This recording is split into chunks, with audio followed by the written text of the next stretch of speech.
Welcome to The Rest is Giant Robots, a conversation through the careers of writer Simon Furman and artist Andrew Wildman. Recollections and revelations about the highs and the lows as creatives in comics, books, games, film and TV. Welcome to episode 45 of The Rest is Giant Robots. My name's Andrew Wildman. And my name's Simon Furman. So here we are then, Simon, episode 45, steaming on ahead with all this little idea that we had a while back. Yes, I know. Did we think, I was trying to work out what 45, say an average episode is about 40 to 45 minutes long, and we've now done or will have done 45 episodes. What's 45 times 45 in terms of how much waffle, how much airspace we've filled since we started this thing? No idea. I can't do the maths on that. Somebody will let us know. Yeah. Somebody... 45? I have no idea. It's a lot. Yes. It's like probably the best part of 35 hours. Yeah, that we've been talking and you've been listening, you poor people. But a day and a half of endless hot air. Who'd have known we had so much to talk about? Yeah, and there's more.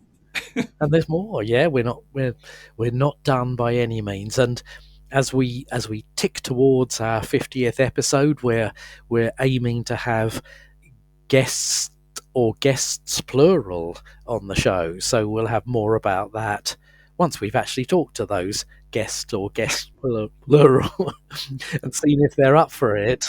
I've also started pumping little clips out on social media, and I've just created the Rest is Giant Robots TikTok account. I was swore I'd never go on TikTok, so I'm not on TikTok, but the Rest of Giant Robots is on TikTok, so you can see clips of the podcast on there, video clips. So if you're on TikTok, like and share, all that kind of stuff, and also LinkedIn and Instagram and whatever.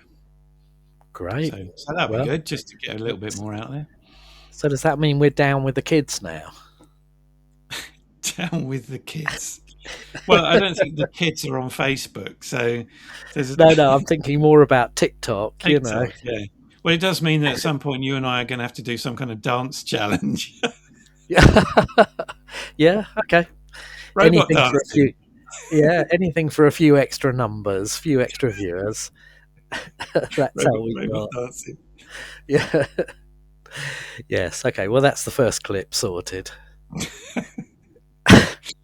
So anyway, where are we? We're talking about kind of end of 2019 into 2020 into lockdown period. Just continuing on from where we were last two episodes. And I was going to start off a little bit still in 2019 because that was when we had To the Death coming out. Bad title, probably leading into COVID and lockdown, but there you go. We didn't know at the time, but we were bringing out the print issues, 10, sort of deluxe format issues throughout the course of 2019 into the first 3 months of 2020. So this is how kind of close it got to lockdown. It really was a hard slog getting that, into people's hands because we weren't going through Diamond. We had to do our own ordering system for UK comic shops. Adrian Clark at Get My Comics was helping us considerably with our distribution, printing and storage of issues. So it was full on and required a lot of time just spent on the phone, slightly badgering comic shop owners to get their orders in. But as always, I thank those comic shop owners for having some faith in us and jumping on board with To the Death, because we shifted copies, which was great. And like I say, it was running throughout 2019, and issue 10 was pre-released in February 2020, which was the final issue. We that was when we did a signing in Forbidden Planet for issue 10, but mostly for the trade paperback of Death's Head that Marvel US had just bought out. Right. It sort of bought out a bumper edition of all the Death's Head material in trade paperback. And FP said, do you want to do a signing? And I said, absolutely. And we gathered together myself, Jeff Senior, John Higgins, Lee Sullivan, Simon Williamson, Brian Hitch, and Jason Cardy came along as well. So we had an amazing lineup, and we also did it to pre-promote, plug issue 10 of To the Death, which had a Charlie Adlard variant cover on it. So it was a really good thing, but it was all just so under the wire. I remember sitting in FP talking to Jeff. This was late February, 2020, and sitting talking to Jeff about the situation in Italy and wherever else COVID had already really kicked off. And, you know, we were sitting there going, should we be having this signing? You know, literally it was that close. Should we be, you know, this close to the general public and the general public to us? Yeah. With all that's going on. And, you know, it was a kind of weird one, because everyone was worried by this stage, and we were all sort of sitting there thinking, you know, this, we didn't know, of course, but I think places like Italy were already going into lockdown at this point.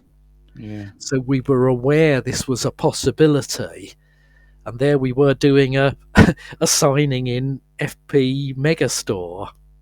Yeah, I wonder whether that, you know, whether that was a bit of a super spreader event. I mean, clearly you didn't get it, but I wonder with all the rest of the people that gathered whether that did actually happen. You don't know, you know, and it is a worrying thing. I mean, we had a drink in a pub afterwards, all us sort of creators, which was lovely, but it was the last social event I went to until, you know, the end of 2020 or something. So, you know, it was a weird under the wire sort of signing event, really well attended and buzzy, and it was great to see Brian. I hadn't seen Brian for a while, and John and Lee, you know, and everybody had an absolute great time. And I remember John Higgins saying to me at the pub, "Oh, let's do this more often, this get together." You know, he'd obviously really enjoyed it, and the drink afterwards. And of course, that was blown out of the water mere weeks later. Yeah. But it was with that we just got that 10th issue of To the Death, final issue, out into stores, into the world, before everything shut down, really. It would have been really annoying if we hadn't managed to do that. But I guess... But even then, I mean, fantastic that you managed to get that in and get that into the stores and have that event and everything. But then everything shut down, so people wouldn't be able to go and buy it anyway, unless they got there quick before lockdown. But no, and you know, very much comic shops order to orders. So in other words, you know, they wait to see how many people want it before they put their order in. You know, it's their repeat buying and things like that. So I think by then our orders for issue 10 were almost to the number comic stores knew they could shift. Oh, okay. So the people who'd already ordered would have gone in to get their copy, and you know, probably. So I don't think it was that people. I hope comic shops didn't end up with loads of stock they couldn't sell, but I think mostly the orders they were putting in were based on, you know, the feedback they'd had and how many people were ordering it from the store. Yeah, okay, fair enough. Oh, that's all right then. Phew. Yeah. But yes, it really was, oh, great, we got it all out. And then, boom, we were into lockdown. So it was a kind of crazy time. How about you? What were you up to early 2020 pre-lockdown.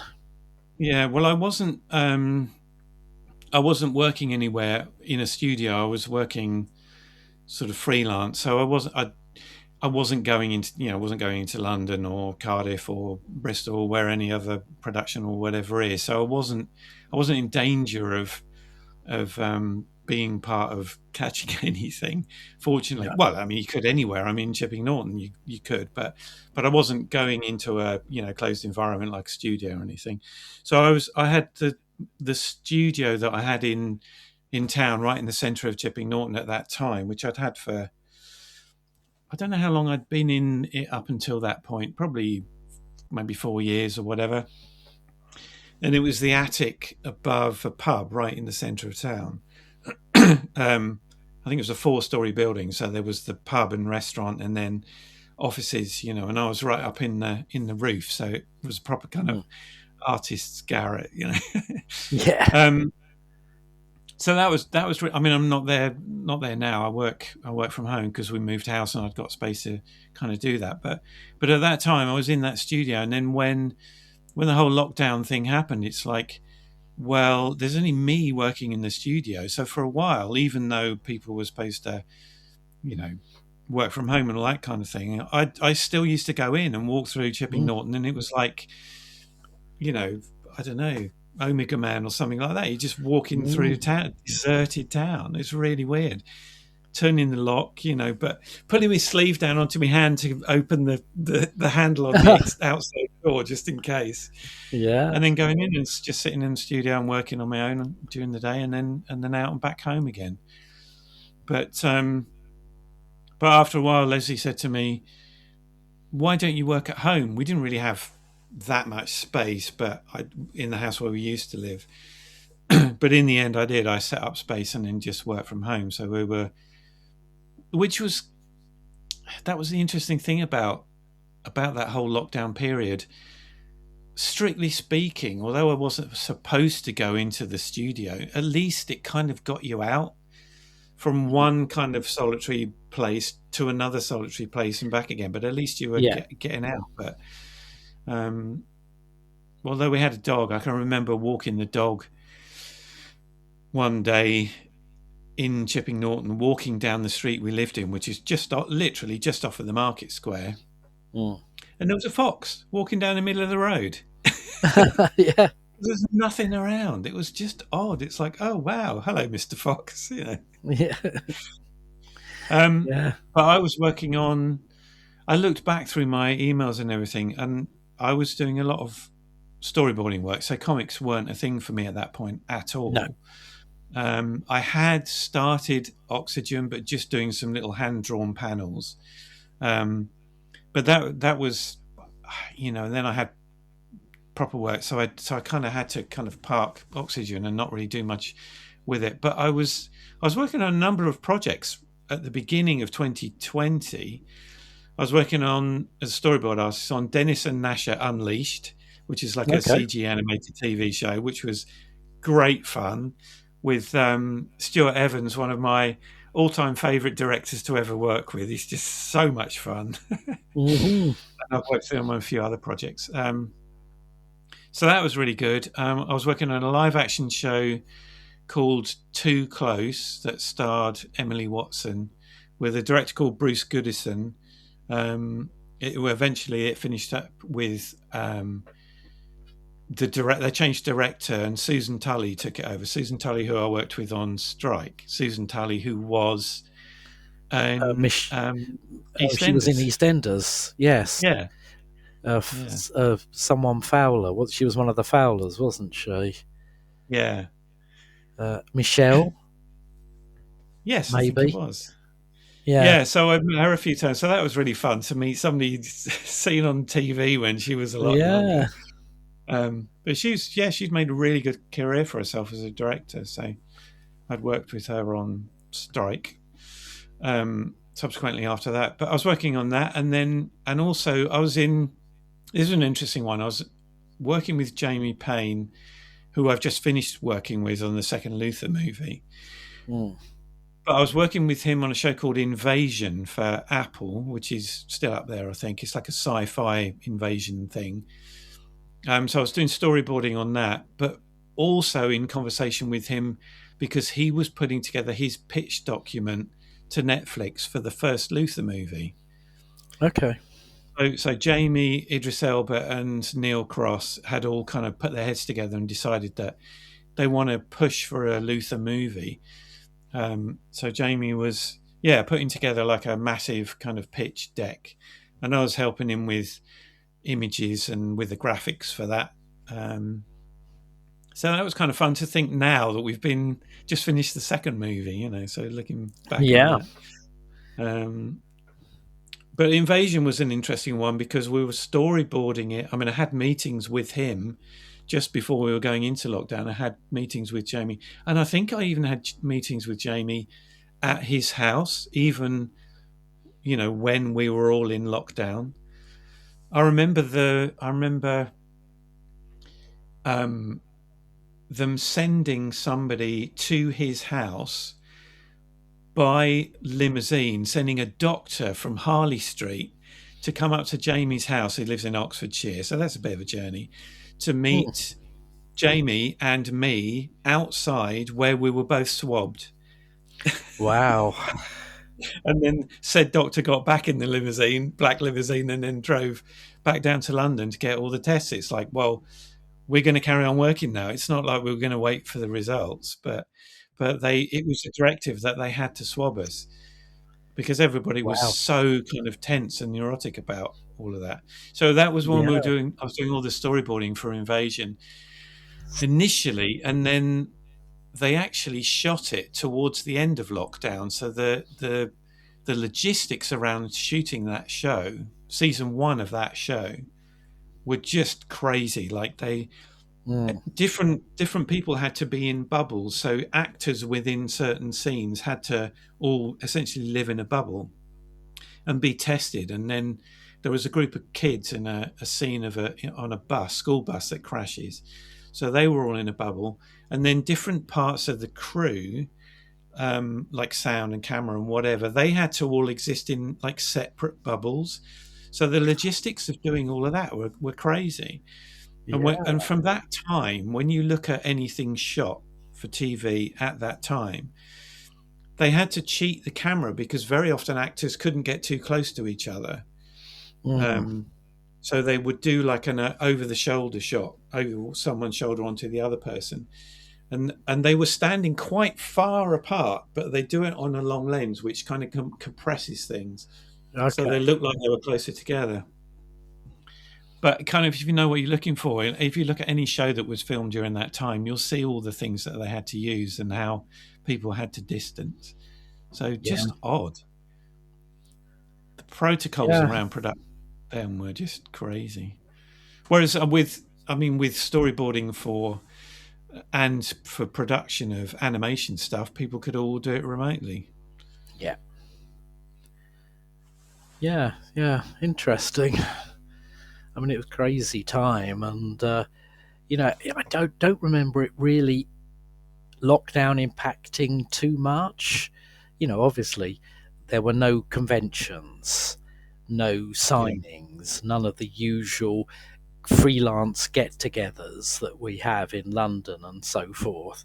But I do remember there was this other sort of side to it where creators kind of this is a chance to do things we don't normally do. So I remember talking to Jeff, and we said, let's just do a sort of almost like a newspaper cartoon strip featuring Killer Toa, one of the characters from To the Death, and just spin it off into a little 3-panel or so strip and publish those virtually for the time being. So we started work on Killer Toa, which eventually Strip magazine collected. But it was just one of those times where it's like, well, look, if there's not a great deal going on, let's do some of our own personal stuff. It just got us thinking outside of the box. I mean, I don't want to go back to lockdown or anything, but it gave us that breathing space to think, hey, we could do a Kilatoa strip. Hey, we could do this. Because although I had work, no way was I as busy as I normally was. So it had that sort of strange side effect where I'm sure a lot of people did their own thing, released online, on social media, on whatever else. Yeah. Yeah, very much so. I mean, there was the same with me. Although I had a lot of work at the beginning of it all, when that was done, and then it picked up towards the end. But when that was done, I had a lot of spare. Didn't have anything. I mean, not owning was difficult, and there were some kind of, because what was the thing that they used to give to employees for when lockdown who couldn't go to work? There was like a Rishi Sunak envelopes. What was it Yeah. called? The I can't think offhand. No. Yes. Oh But wow! I thought that'd be a word that would stay in the consciousness forever. But they did do something for freelancers yes. as well. Oh no, I claimed for that as well. Yeah, it was useful, because otherwise it would have been a difficult year financially, just to, Yeah, in terms of whatever mortgages and bills and things like that. But yeah. I think they did it two or three times or whatever. I can remember claiming for one or two of them, and then not the last, and then work started to pick up. So I just, my own integrity didn't allow me to claim for the one, that was available once the work started coming in again. So I thought, well, we're through this. I just need to crack on with it. But yeah, but I was the same with you, like you were saying about just doing a little personal project. That was the opportunity when my work dried up to then get into Oxygen. So I moved my Cintiq screen from the studio back. Had already moved it back home. yeah, And I thought, well, rather than drawing the panels for the Oxygen comics, because it was going to be a 7-issue comic then, I'd already decided by that point, rather than drawing it on panels and then scanning it all in and all that kind of thing, I thought I could actually do it on the computer. And that was when I first started to use Storyboarder, which is what I use now for all the storyboarding that I do.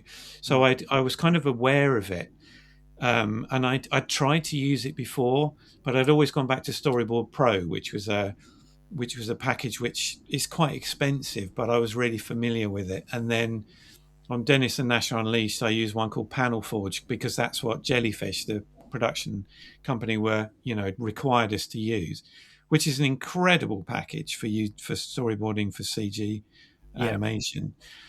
So I'd use that, but I wanted something really simple, and Storyboarder was great in terms of plotting Oxygen. So because you have a panel that you're drawing on, but you've got like a whole strip of thumbnails along the bottom of the screen, so you can just do little doodles and you can just plan out the panel. So I knew that I was going to do it kind of cinematically. So Oxygen was going to be 3 16:9 panels per page.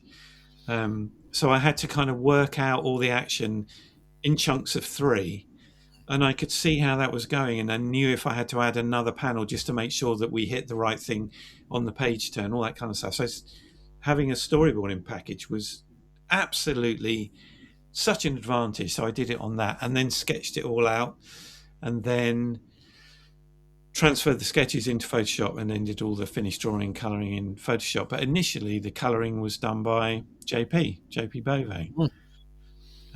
Got in touch with him and said, do you want to colour my book for me? And he was like, yeah, I'd love to. So he did the first 3. Yeah, the first 3 issues. I picked it up after them because it was getting a bit complex and I knew what I wanted to do, Yeah. But yeah, it was a perfect opportunity to really kind of power through all of that.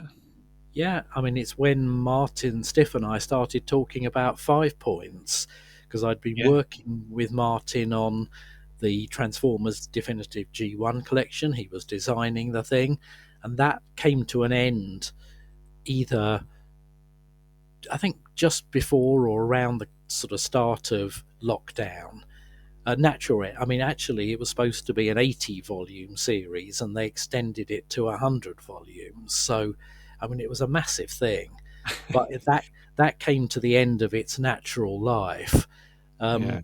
But around that time, Martin had, I think I saw him on social media posting, "I'm in the mood to draw another comic." He hadn't done anything since, I think, Tiny Acts of Violence. And, I contacted him and said, "Well, do you want to work on something together?" And he was keen, because I thought his style would really fit this sort of crime noir, sort of slightly sort of murky atmosphere I wanted to create. Yeah. And the idea of 5 Points came from, I've been developing movie ideas with film journalist Mark Salisbury for ages, many, many years. Yeah. And, we have one that's fairly in advanced stages at the moment. But this was an idea. We just used to float random ideas past each other, springboard ideas. And one of them was 5 Points, but not in the form it turned out in. And then another idea I had in these movie brainstorming sessions that never got used was the idea of competing serial killers, which I'd never sort of seen in a movie before. One Right. serial killer, but not two in the same patch and kind of bouncing off each other. So weirdly, so the first idea became 5 Points with some revisions, and the second idea became the sequel we're working on now, called The Gyre. So that time was really good again for just sort of, looking at old ideas and going, well, that was quite good. We could do something with that now. And so, Martin and I got going on 5 Points during that time, which again, I mean, he was busy still doing his graphic design stuff for Amazing 15, but there was a window for us to start developing 5 Points, which was the good side of things, I guess. Yeah, it certainly was.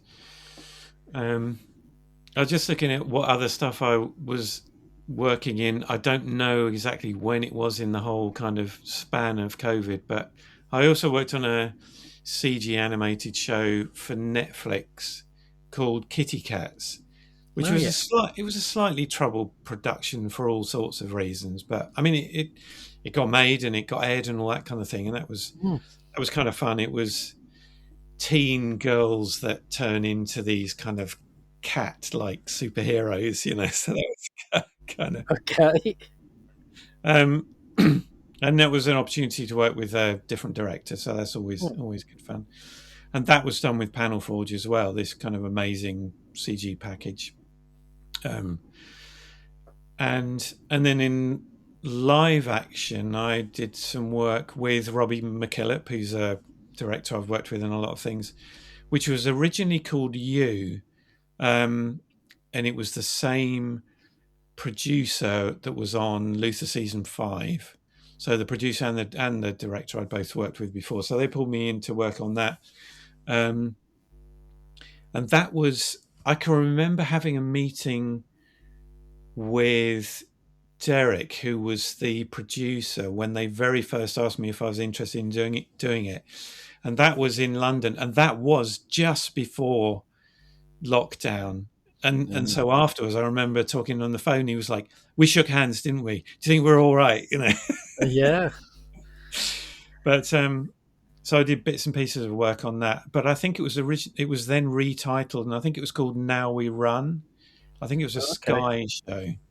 But that was good. Yeah, that was a fun one to work on. So I don't know if that was shot during lockdown. It might have been. But then, and I also did some Doctor Who during that period again, because I did storyboards on Doctor Who during Matt Smith's final season. So I did most of his final season. That's where I met a lot of the directors that I've worked on since. That's where I met Jamie. That's where I met Farron Blackburn. That's how I got into doing live action boarding. And then after, when Matt Smith's season came to an end, and then they have a break. There's like a hiatus, so they finish all the filming for a season, and then they close down like over winter. Essentially, this is how it always used to go. And then come sort of March, April, they would get back into production. And so I got a call from, and that's when it swapped to Peter Capaldi. Yeah. So I got a call from the production office saying, we're starting Doctor Who again, so can you do some work for us? And I was like, no, I can't. I'm just not available. So I never did any of the Capaldi stuff, and I handed it over to Mike Collins, quite rightly, because he's uber, Doctor Who fan and all that kind of thing, and lives in Cardiff. So he took it over. But then I did get a call from the production office to work on one of Jodie Whittaker's episodes. Okay. So it was kind of nice to just kind of stick my nose back in. I can only assume Mike was busy, so they got in touch with me. So I did a Jodie Whittaker episode. But then within all of that time period, there were a couple of things that were real sort of anomalies in a way. One was a preschool show for a company called Moonbug. Now, I'd heard of Moonbug, and most of Moonbug's output is on YouTube. So they do have like a preschool show on, I think it's on CBeebies, or it was on CBeebies, called Coco Melon. But everything else they do is on YouTube, and they get like the viewing figures for their YouTube shows is like in the millions. It's just insane how you stick a preschool child in front of a 5-minute little animated thing with songs in it. That's what constitutes babysitting these days. Yeah, that's right. So they were incredibly successful. I mean, some of the shows were good, some of them weren't. The two I worked on, one was called Gecko's Garage, which was slightly older preschool. So it was a gecko that has a garage, and he's got these little kind of robot mechanics that kind of buzz around, and all sorts of stuff happens, and they have to deal with these problems that come up and win the day. So that was a really nice little show. But the other one was called Little Baby Bum. Wow. Okay. LBB, and it's really popular, and all it was like little, I guess 3-minute. I think there might have been 3-minute shows, and it's just nursery rhymes. And so there'd just be like these little CG animations of whatever, stars floating around, or little characters doing whatever, little animal characters walking around to nursery rhymes. And part of me thought, is this what my career has come to? But the other part of me thought, I've worked with so much conflict and violence over the years. This is actually really beautiful, Yeah. As an antidote. So I kind of enjoyed that, but the turnaround on those were really quick. So 3-minute show, animation, you have to board everything. So you're talking about, well, quite a few hundred panels of drawing. You had to turn these things around in 2 weeks, I think it was.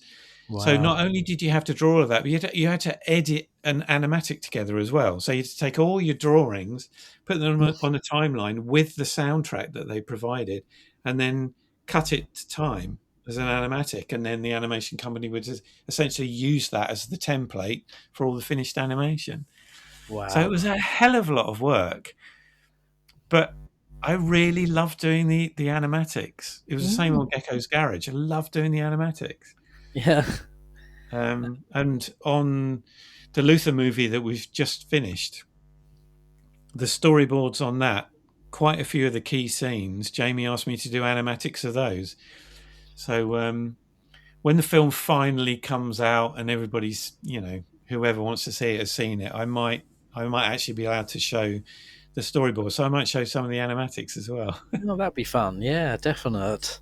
Yeah. I mean, there's not much movement, but it shows all the cuts and it gets the pacing. and there's a bit of music overlaid to it. It's no dialogue or anything, but it's like action scenes. So that was kind of fun. And then the final real anomaly was a fun one to do, just as a little illustration project, which I did for Mark Kelly. So Mark Kelly's the keyboard player for Marillion, the band Marillion. And I've met all the band members, but I've known Mark for quite a few years, and he was doing a solo album project with a band he put together called Marathon. And I found the singer for him because he was looking for a singer. So I found a singer for him, a guy that I'd worked with on a project. So that was really fun to know that Ollie, who I knew was going to be singing on Mark's Marathon album. Any prog fans out there, check it out, Mark Kelly's Marathon.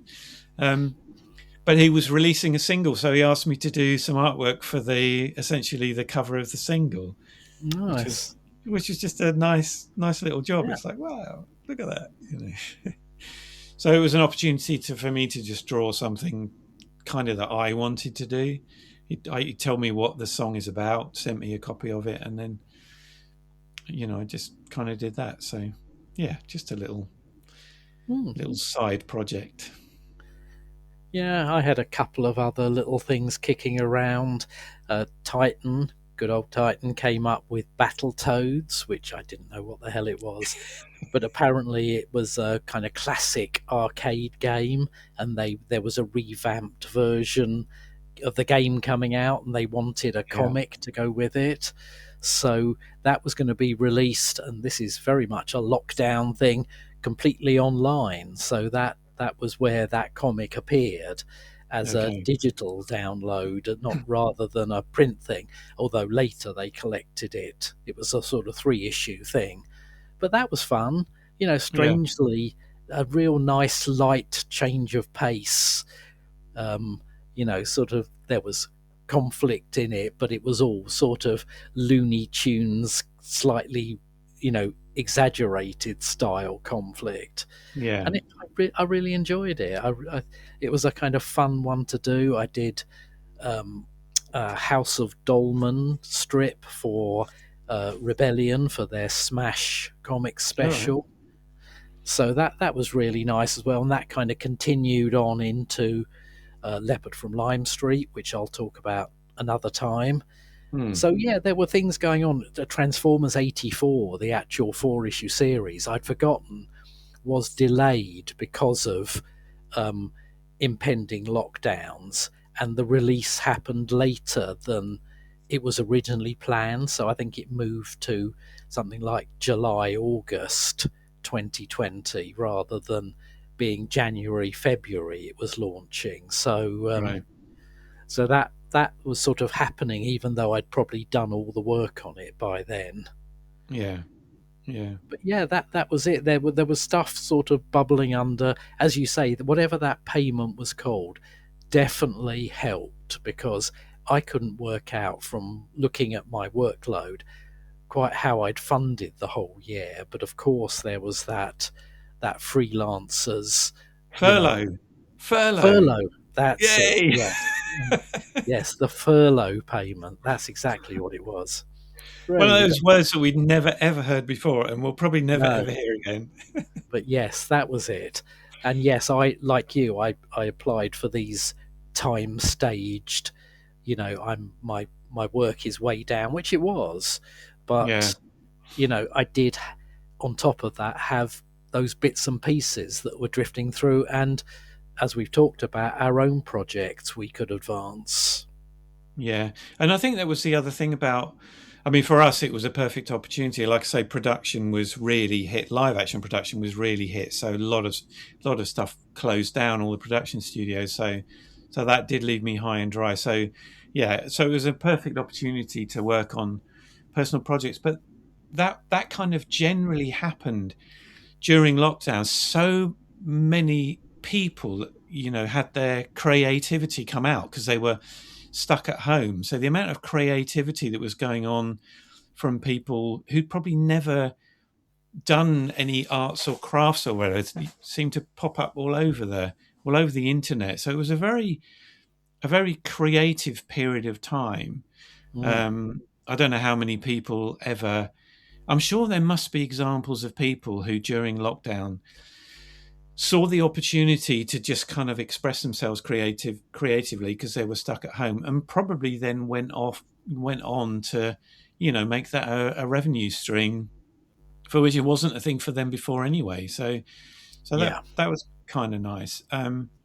The other thing, and a lot of people wouldn't have carried it on, so it did fall away, which was one of those things that made lockdown very much a distinct period of time on its own. Not just the fact that people had to stay at home, and not just the fact that everybody was really worried about the virus, which is like something out of a science fiction TV series or something.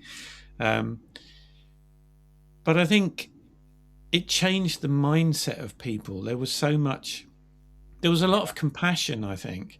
And there was all the compassion that was demonstrated by people, applauding the NHS and everybody praising frontline workers who were the ones that actually had to carry on doing their job. Yeah. But I think for me now, these few years later, it's kind of all fallen away. Everybody's just reverted to type, and I think there was a lot of hope that it would be a bit of a tipping point in terms of compassion and community and respect and all those kind of things. But I think it's worse now than it was before COVID. I mean, these things are cyclical, aren't they? But I mean, I think the other thing about that period, that lockdown period, I think people got a little bit sort of agoraphobic almost. It made them think of their house and grounds and gardens as almost the limits of their world a little bit more. And I think it's only gradually people are coming out of that sense of, the world's a scary place out there. Which it is now in ways that it wasn't before. Yeah, there you go. Anyway, I think we're about up to time, so cool. We can always have any further post-COVID recollections afterwards another time.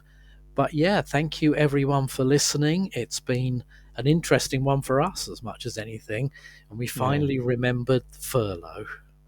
Yeah, and also anyone out there, if you had any kind of creative passion projects that you did, just share them, mention them, whatever. It'd be interesting to see what people did, how they spent their time.